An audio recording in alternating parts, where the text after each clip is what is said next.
এভাবে যদি অঙ্ক সাজিয়ে দিয়ে আসো, অঙ্ক যদি পুরোটা কমপ্লিট নাও করতে পারো তাও তুমি একটাই দেবে ম্যাট্রিকের সময়। 9.2 এর 29 নম্বর সৃজনশীল অত্যন্ত মানে সহজ এবং ছোট নিয়মে করাই দিবে। দেখো কত কি বলছে, একটা চিত্র দিয়ে দিছে ফার্স্টে, কি বলতো, এটা লম্ব, এটা কি একটা ত্রিভুজের লম্ব হচ্ছে এটা, এটাকে ভূমি বলে আর এটাকে অতিভুজ বলে। তাছাড়া খেয়াল করো, এটা কি লম্ব, এটা ভূমির মান দেওয়া আছে তাই না, আমাদের এটির মান করে দেওয়া আছে 1, ওকে লিখলাম। তারপরে বি এবং সি এর মান করে দেওয়া আছে কত, √3। আমাদের চাইতেছে কি জানতে, হ্যাঁ এসির মানটা আমাদের কত এটা বের করতে বলছে। এবার আসো এসির মান আমরা কিভাবে বের করবো, এটা আমরা একটা সূত্র লিখব, আমরা জানি লিখবা, যেটা অ্যান্সার চাইছে এটাকে কি করবা, একটা স্কয়ার দিয়ে দিবা, আর যেদিকে মান দেওয়া আছে ওইদিকে স্কয়ার করে দিবা যোগ দিয়ে, ঠিক আছে? বুঝতে পারছো জিনিসটা সবাই? এটা সূত্র, অতিভুজ স্কয়ার সমান সমান কি, লম্ব স্কয়ার প্লাস ভূমি স্কয়ার, এর সূত্র। মানে এত কিছু মনে রাখার দরকার নেই, যেটা অ্যান্সার চাইছে তোমার কাছে অতিভুজটার স্কয়ার দিবা, আর লম্ব আর ভূমিটারে ওইদিকে স্কয়ার করে যোগ করে দিবা। তাহলে তানজিলা স্কয়ার ওইদিকে গেলে কি হয়ে যায়, আর শিফা এবির মান কত ভাইয়া, 1, বিসির মান কত, 1 স্কয়ার করলে তোমরা জানো 1ই হয়, আর রুট স্কয়ার কাটা থাকবে কি শুধু 4 কে যদি রুট করে দাও 2, শেষ। ইজি না অঙ্কটা? কত কি বলছে অনামিকা,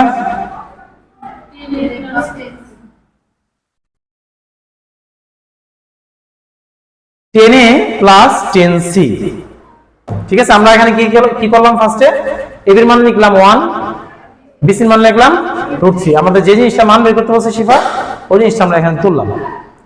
এবার আসো 10a, এ কোথায় আছে, উপরে, এ কোথায় আছে, মনে রাখবে এটা একটা কোণ না, আমাদের 10 এর সূত্র কি বলছি, লম্ব বাই ভূমি। 10 এর সূত্র কি বলতো, লম্ব বাই ভূমি। আবার বলো 10 এর সূত্র কি, হ্যাঁ লম্ব বাই ভূমি।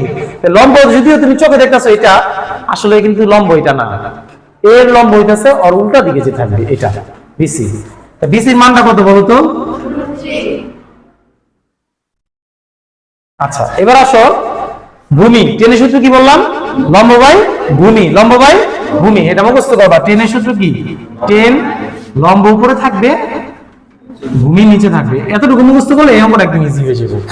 লম্ব কোনটা বললাম আমরা, √3, ভূমি কোনটা হবে তাহলে, তোমরা বলো তো 1 নিচে দিলে চলে, তাহলে আমরা দিব না, আমরা কি করবো না, দিব না, যোগের। এবার আসো 10c, কি বলছে, সি কোথায় আছে, নিচে, তাহলে এই কোণটার বিপরীতে কি আছে, লম্ব আছে, এখানে লম্ব কোনটা বলো তো, তাহলে ভূমি কোনটা হবে, এটা যদি লম্ব হয় সেক্ষেত্রে ভূমি হবে এটা, আর এবার যদি এটা লম্ব হয় ভূমি হবে এটা, ওরা দুজনের মধ্যে সম্পর্ক। সবাই কি এতটুকু বুঝতে পারছো? আচ্ছা, √3 আর √3 কোনাকুনি গুণ দাও, √3 আর √3 গুণ দিলে 3 হয়ে যায়, দুইটা √3 গুণ দিলে 3 হয় নেহাল, আর এটার সাথে যদি 1 যোগ করে দিই তাহলে কত হবে, শেষ অঙ্ক। মাত্র 2 লাইনে অঙ্কটা শেষ করে দিচ্ছি, ঠিক না? আচ্ছা, গতে কি বলছে, x এবং y এর মান বের করতে বলছে। খেয়াল করো এখানে আলিফ, তুমি 10 এর মান কত পেয়েছো, একটু বাচ্চারা দেখো তো, 10 এর মানটা কত পেয়েছো, লিখলাম, যা আছে এর মান কিন্তু একটা দেওয়া আছে, দেখো এক্সট্রা ভাবে, আমরা লিখতে পারি না x + y। কেন লিখলেন, প্রশ্ন করো কেন, আমাদের অ্যানসার চাইছে x আর y এর, এজন্য আমরা x + y নিয়ে আসছি। এখানে কি আছে বলো তো বাচ্চারা, লেখো 10, এখানে যা থাকবে আমরা ওইটাই লিখবো। 10 কত ডিগ্রি মান, √3, 10 60 ডিগ্রি মান √3, 10 10 এ কাটা, এটার মান কত পাইলা, 60 ডিগ্রি। আবার সেম ভাবে করবা, 10c এর মানটা কত পাইছি এবার, 1/√3, 10c এর মানটা কত তানজিলা, x - y, এখানে 10 আছে দেখি আমরা এখানে 10 লিখবো। 10 কত ডিগ্রি মান? 1/√3। লামিয়া 30 ডিগ্রি মান। এটা মুখস্থ করবা। 10 10 মাইনাসের মানটা কত পাইলাম? এটা দিলে কয় নং? 2 নং।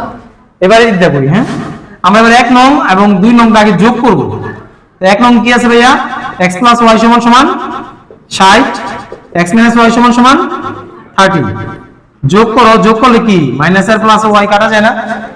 x কয়টা থাকে? 60 আর 30 যোগ করলে 90 ডিগ্রি। 2 দিয়ে যখন 90 ডিগ্রি ভাগ দেই, ঠিক আছে? আবার 1 নং আর 2 নং বিয়োগ করো, তাহলে ভাইয়া x + y এর মান কত দেওয়া আছে? 60। x - y এর মান কত দেওয়া আছে? তোমরা জানো বিয়োগ যখন করে তখন চিহ্নগুলো চেঞ্জ হয়, রাইট? x x এ কাটা যায়, একটা y আর একটা y কয়টা হবে? 60 থেকে মনিকা 30 চলে গেলে 2 দিয়ে 30 কে ভাগ দাও, শেষ। x এর মান হচ্ছে তানজিলা 45 ডিগ্রি, y এর মান হচ্ছে 15 ডিগ্রি। সবাই বুঝতে পারছো?